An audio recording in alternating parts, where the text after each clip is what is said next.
Assalamualaikum warahmatullahi wabarakatuh. Selamat pagi. Pada hari ini pelajaran PPKN akan membahas tentang peran Indonesia dalam perdamaian dunia melalui hubungan internasional.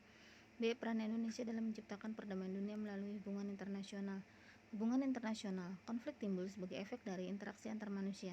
Kita tidak dapat menghindari konflik yang terjadi. Yang dapat kita lakukan adalah mengusahakan perdamaian akibat konflik yang terjadi, supaya tidak berdampak luas dan kehidupan dapat berjalan dengan damai.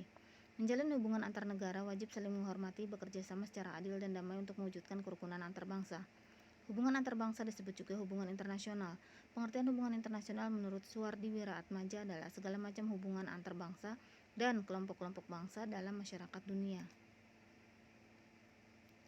Bentuk-bentuk hubungan internasional. 1. Hubungan bilateral. 2. Hubungan multilateral.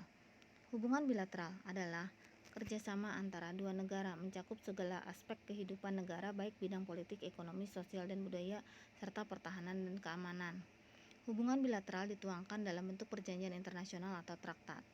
Contoh perjanjian bilateral yaitu perjanjian antara Indonesia dengan Malaysia tentang penetapan garis batas landas kontinen kedua negara di Selat Malaka dan Laut Cina Selatan, yang ditandatangani tanggal 27 Oktober 1969 dan mulai berlaku tanggal 7 November 1969. Hubungan multilateral adalah kerjasama dengan banyak negara, dapat terjadi dalam bentuk keikutsertaan dalam berbagai konferensi internasional maupun dalam organisasi internasional.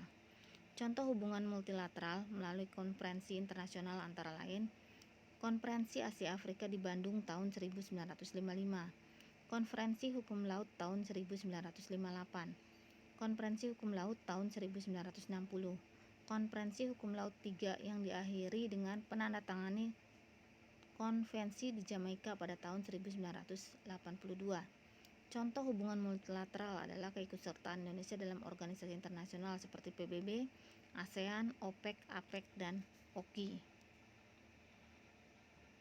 Pentingnya hubungan dan kerjasama internasional. A. Menjamin kelangsungan hidup bangsa dan negara, kelangsungan keberadaan dan kehadirannya di tengah bangsa lain. B. Membangun solidaritas dan sikap saling menghormati antar bangsa. C. Berpartisipasi dalam rangka ikut melaksanakan ketertiban dunia berdasarkan kemerdekaan, perdamaian abadi, dan keadilan sosial. D. Membantu bangsa lain yang terancam keberadaannya sebagai akibat dari pelanggaran atas hak-hak kemerdekaan yang dimiliki. E. Mencegah dan menyelesaikan konflik, perselisihan, permusuhan, atau persengketaan yang mengancam perdamaian dunia sebagai akibat adanya kepentingan nasional yang berbeda di antara bangsa dan negara di dunia.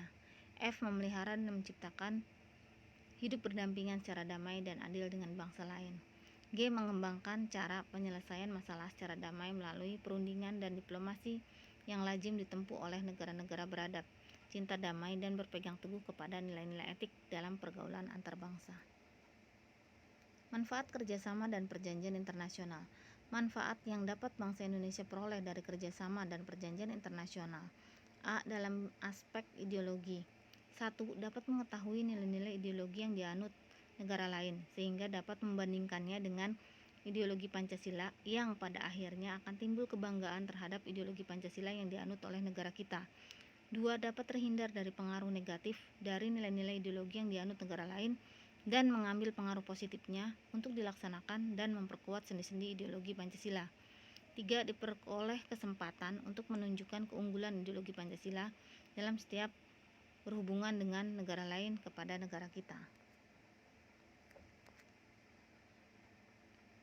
B. Dalam aspek politik. 1. Dapat mengetahui perkembangan politik yang terjadi di negara lain.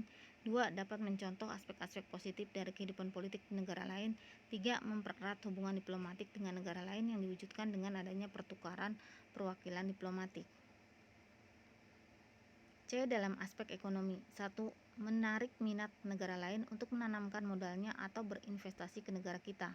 2. Dapat menikmati barang-barang yang diproduksi oleh negara lain dan bermanfaat bagi rakyat Indonesia. 3. Terbukanya peluang untuk mengekspor produksi dalam negara ke negara lain. D. Dalam aspek sosial budaya, terbukanya kesempatan untuk mengadakan pertukaran pelajar atau mahasiswa yang pada hakikatnya merupakan ilmu pengetahuan atau informasi yang saling menguntungkan. 2. Dapat mendatangkan tenaga ahli untuk bidang tertentu di mana negara kita memiliki kekurangan tenaga ahli di bidang tersebut. 3. Dapat saling memperkenalkan budaya masing-masing yang diwujudkan dengan dilakukannya pertukaran misi kebudayaan. Dalam aspek pertahanan dan keamanan. 1. Dapat menghindari konflik dengan negara lain. 2. Terbukanya kesempatan ikut serta dalam proses perwujudan perdamaian dunia.